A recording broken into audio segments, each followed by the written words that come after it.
stab him anywhere else on his body? Just basically the back of the neck off, and once in the temple, and I think I sliced him. This is Michael Hernandez.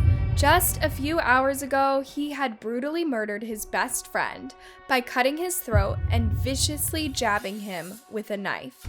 He told detectives that he did it because he knew his friend trusted him and would do anything he told him. But scaringly enough, he said he was not done yet. Now, Mike, you know the difference between right and wrong, correct? Yes, I do.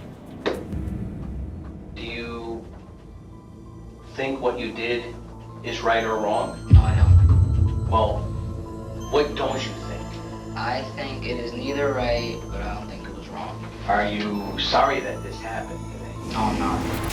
So, what would make a 14-year-old be that evil? This is the case of the wannabe serial killer who started off by killing his best friend. Tuesday, February 3rd, 2004. The day started like any other normal school day at Southwood Middle School in Miami, Florida. The classes were just about to start when suddenly 2 male students busted out of the boys' bathroom, running and screaming in horror. The security guard saw the fear in the boys' faces and rushed to the bathroom to check what was going on, but what he saw made him recoil in pure terror. In one of the bathroom stalls, a 14-year-old boy lay limply across the toilet seat with his face looking down. A pool of gore had formed on the floor around him, and he appeared unresponsive. The boy was later identified as Jamie Go, a shy and quiet straight-A student who was kind to everyone and loved playing the violin. He had multiple jabs on his neck, and it seemed like his throat had been cut. But who would do such an awful thing? Was there a killer on the loose? The entire school was immediately placed on lockdown, and the police rushed in and tried to find the killer. There was an announcement on the PA system that school was under lockdown. What they explained to us was that a boy was found dead in the school. They didn't explain to us that it was a murder. A few hours later, investigators walked into the 8th grade classroom and asked for 14-year-old Michael Hernandez, who had been identified by a witness as having been leaving the bathroom before Jamie's body was found. Michael's teacher had also noted something quite interesting that she told the detectives.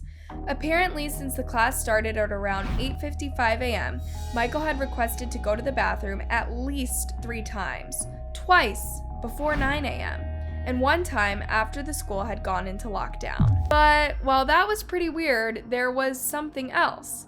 Michael's teacher also noted that he had some red stains on his white shirt, and when she asked him about it, he claimed that he got it from a nosebleed. However, he would later tell another student that he got injured after he ran into a door. Another student told the detectives that Michael got really angry when a classmate tried to get a paper out of his book bag, which is pretty odd because he usually didn't have any problem with anyone touching his bag, so what was he hiding there? Michael was taken out of class and led to an interrogation room, but at that time the police had no idea of the horror they were about to uncover. Do you know an individual by the name of Jaime or Jamie Goff? Yes, I do. And how do you know Jamie? We've been friends since the 7th grade. At first, Michael denied having anything to do with Jamie's death, and even claimed that another teen did it because Jamie owed him money. Originally, Michael told me that the person responsible for this was a person by the name of Sangre, and that he was a 17-year-old gangbanger, Spanish kid. The detectives, of course, did not buy this story, and so they decided to check his backpack, and what they found left them completely shocked. Inside the bag was the windbreaker, a knife, latex gloves. There was blood on the windbreaker, and the knife, of course, was bloody as well. When Michael was confronted with this evidence, he caved and made this chilling confession. Why did you make the suggestion to Jamie to go inside the school today? I was planning to murder him. Michael grew up in a pretty stable and spiritual home with parents who both loved and supported him.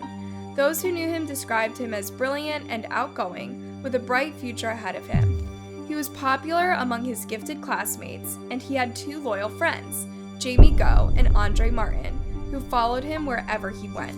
Michael was almost like the leader of our social group. Wherever Michael went, or whatever Michael said we were doing next, that's what we did.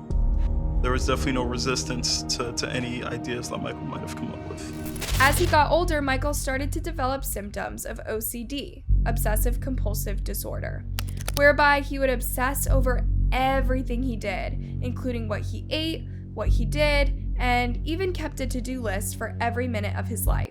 He did some repetitive behaviors. He took knives on the dining room table and he would point all the knives in his direction. He also would open and close his garage door again and again. His parents noticed his weird behavior with concern, but assumed that it was just an adolescent thing that he would grow out of with time, but he didn't. Instead, his obsessive behavior turned to something else, something dark and dangerous. Michael's exact words to me were that he thought it would be cool to be a serial killer. And I asked him why. You know, what do you think would be so cool about being a serial killer? And as far as I remember him telling me, he explained to me that he didn't have an exact reason. I believe that most of what Michael did was for attention. With this newfound interest, Michael would spend time researching serial killers and watching movies about them. One particular movie that he really liked was The Silence of the Lambs. Between the real life and fictional serial killers, I think he tried to take aspects of both and, you know, bring them into himself, whether it was Hannibal Lecter in Silence of the Lambs or, you know, Ted Bundy in real life. I think he found aspects of you know, both fiction and reality that he appreciated. While Michael's friends, Jamie and Andre, were a bit creeped out by his fascination with murder and death, they thought that it was probably a phase that would wear off with time. But then, Michael did something at school that left Andre completely terrified of him. We had a middle school football game called the Turkey Bowl, and Michael, Jamie, and myself were hanging out with a few other students. And one of the students basically was making a joke like young boys do, and it was directed at Michael. At the time, Michael used to carry around a screwdriver with him, which he told his friends he would use to lock his bedroom door to prevent his sister from going through his things. So on this day, when the boys started making fun of Michael, he snapped and pounced on him with the screwdriver. I do remember myself and Jamie urging him to step away from that student so he didn't get into any trouble. It added to my reasoning that something was off with him. But despite having seen Michael's other side, his friends at the time still had no idea what he was actually capable of. Do you know why you were going to do this? No, I don't. Now, what was your plan? How were you going to accomplish this? I was going to get him into the stall, the last stall, because it's the biggest, so I'd have more room. Now, this is in a restroom? This is the restroom, On which floor? 2nd floor. On the morning of the murder, Michael had apparently asked Jamie to meet him at school a little earlier than everyone else, which was not really unusual considering that they were both gifted students. When they met, Michael lured Jamie into the bathroom by telling him that he had something to show him in there. I got him into the stall by saying, "Look, I have something to show you." So I got him into the stall, and I told him to turn around because I wanted it to be a surprise. Before that, I put on the gloves. He saw me put on the gloves, and I said, "Oh, I like them." Oh, you're going too fast. And I said, "I like them because they're comfortable." Notice how fast and excited his voice gets as he narrates his story? According to experts, retelling a story can be a way for someone to relive an experience. And in the process, it often brings back the feelings that someone felt at that particular time. Experts also believed that his fast talking could be due to his eagerness to show the detectives just how smart he was in planning and executing his crime. And the fact that the crime is murdering his best friend doesn't seem to bother him. Now, you also said that you put on gloves. What kind of gloves were these? They were latex gloves. Where did you get them from? My mother purchased them at Walgreens the previous night. Why did she purchase these? Was that at your request? It was at my request because I said that I needed them for extra credit for my science class. This particular information shows that the brutal attack on Jamie was not a heat of the moment thing. It was premeditated. Michael said that he had planned it for a week and even had written down a to-do list of how he was going to carry out the murder. On top of that, he also had gone as far as creating a secret compartment on his back where he was going to hide the murder weapon. Now, you and him are already in the stall, correct? Yes, yes, Did he go into the stall first? yes, Did you follow him? yes I did. Did you close the stall door? Yes I did. Now, what transpired next? Okay, I was talking to him and I told him, all right, now I have to put my hand over your mouth. Okay. And so I did, and I lifted his neck up. Now, was he facing you or was he away from He you? was away from me. Did you put your hand over his mouth? Yes, I did. And which hand did you use to put over his mouth? My left hand. Once you did that, what happened next? I had already before I put my hand over his mouth, I already put my knife out. So the blade was already out.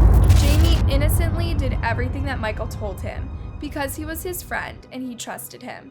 But Michael cold-heartedly betrayed that trust by cutting his throat and jabbing him more than 40 times on the neck. Jamie say or do anything? Did he put up a struggle? Yes, he did.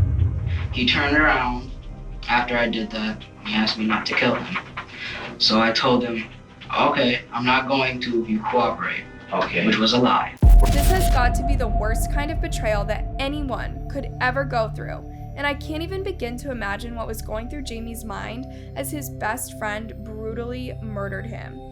But if you thought you've heard the worst about this case, you're terribly mistaken. Michael told detectives that Jamie was actually not his first target. He had planned to murder his other friend, Andre, before killing Jamie. But when he tried to lure Andre into the bathroom, Andre instinctively refused. Intentions yesterday were to kill Andre. The same way that I would kill Jamie today, except for the fact that I was going to stab him in the back and stab here, and that would have been it. When detectives searched Michael's room, they found a journal where he had written down a list of people that he intended to kill, and among them was his older sister. Despite being 14 at the time of the crime, Michael was charged as an adult with first-degree murder of Jamie and first-degree attempted murder of Andre. He was found guilty of both charges and sentenced to life in prison without parole, plus 30 years for the attempted murder. However, he only got to serve 13 years of his sentence before he collapsed and died in April 2021 at the age of 31. But on a less tragic note, Andre grew up to become a police officer, a decision he says was inspired by this terrifying experience. What are your thoughts about this case? Let me know in the comment section, and don't forget to like this video and subscribe for more.